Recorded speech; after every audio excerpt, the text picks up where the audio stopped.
हिंदू धर्म में नवरात्रि का खास महत्व होता है। इस दौरान माँ भगवती के 9 रूपों की आराधना की जाती है। वहीं नवरात्रि के 6वें दिन माँ आदिशक्ति के कात्यायनी स्वरूप की पूजा की जाती है। इनका जन्म महर्षि कात्यायन के घर हुआ था, इसीलिए इनका नाम कात्यायनी पड़ा। शास्त्रों में देवी कात्यायनी के स्वरूप का वर्णन करते हुए लिखा गया है कि वे 4 भुजाधारी हैं। माता एक हाथ में तलवार, दूसरे में पुष्प, तीसरा हाथ अभय मुद्रा में और चौथा वर मुद्रा में है। मान्यता ये भी है कि माँ कात्यायनी की पूजा करने से अर्थ, धर्म, काम और मोक्ष चारों की प्राप्ति हो जाती है। इनके पूजन से शुक्र की स्थिति बेहतर होती है और वैवाहिक जीवन में आने वाली सभी समस्याएं दूर हो जाती हैं। वीडियो में पहली बार आए हैं तो चैनल को सब्सक्राइब अवश्य कीजिए और वीडियो को शेयर अधिक से अधिक कीजिए, जिससे इन कथाओं को सुनने का लाभ अधिक से अधिक लोगों को प्राप्त हो सके। जिन जातक के विवाह में देरी हो रही है, उन्हें माँ कात्यायनी के विधि विधान से पूजा अर्चना और मंत्र जाप अवश्य करना चाहिए, जिससे माँ भगवती प्रसन्न होकर जातक के मनपसंद के वर वधू का आशीर्वाद प्राप्त होता है। पौराणिक कथा के अनुसार वन्मिकत का नाम के एक महर्षि थे। उनका एक पुत्र था जिसका नाम कात्य रखा गया था। इसके बाद कात्य गोत्र में महर्षि कात्यायन ने जन्म लिया। उनकी कोई संतान नहीं थी। उन्होंने माँ भगवती को पुत्री के रूप में पाने के लिए कठोर तपस्या की। उनकी तपस्या से प्रसन्न होकर माँ भगवती ने उन्हें साक्षात दर्शन दिए।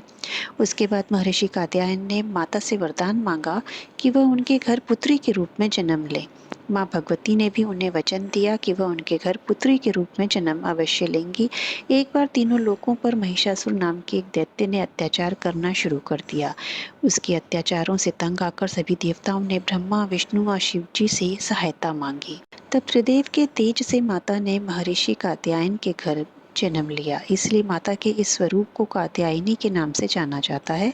माता के पुत्री के रूप में पधारने के बाद महर्षि कात्यायन ने सबसे पहले उनकी पूजा की। 3 दिनों तक महर्षि की पूजा स्वीकार करने के बाद माता ने वहां से विदा ली और महिषासुर, शुंभ निशुंभ समेत कई राक्षसों के अंत से संसार को मुक्त कराया। माता कात्यायनी को ही महिषासुर मर्दनी के नाम से भी जाना जाता है। वीडियो को ज़्यादा लंबा ना करते हुए आइए माता के 7वें स्वरूप के बारे में सुनते हैं। माता का 7वां स्वरूप कालरात्रि का है।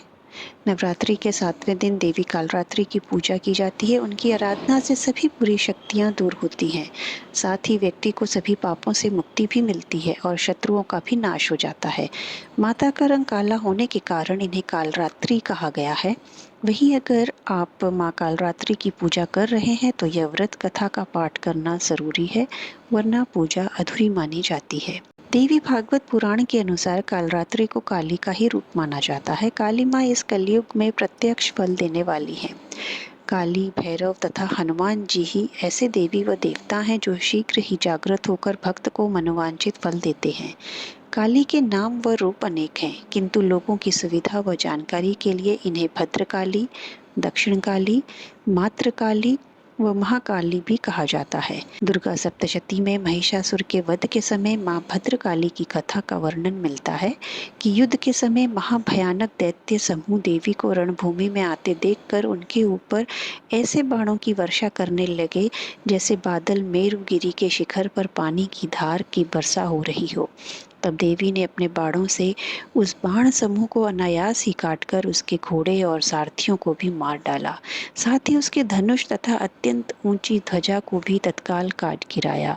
धनुष कट जाने पर उसके अंगों को अपने बाणों से भींत डाला। भद्रकाली ने शूल का प्रहार किया, उससे राक्षस के शूल के सैकड़ों टुकड़े हो गए। वह महादैत्य प्राणों से हाथ धो बैठा। कालरात्रि की उपासना करने से ब्रह्मांड की सारी सिद्धियों के दरवाजे खुलने लगते हैं और तमाम आसुरी शक्तियां उनके नाम के उच्चारण से ही भयभीत होकर दूर भागने लगती हैं। इसलिए दानव, दैत्य, राक्षस और भूत प्रेत उनके स्मरण से ही भाग जाते हैं। ये ग्रह बाधाओं को भी दूर करती हैं और अग्नि, जल, जंतु, शत्रु और रात्रि भय दूर हो जाते हैं। इनकी कृपा से भक्त हर तरह के भय से मुक्त हो जाता है।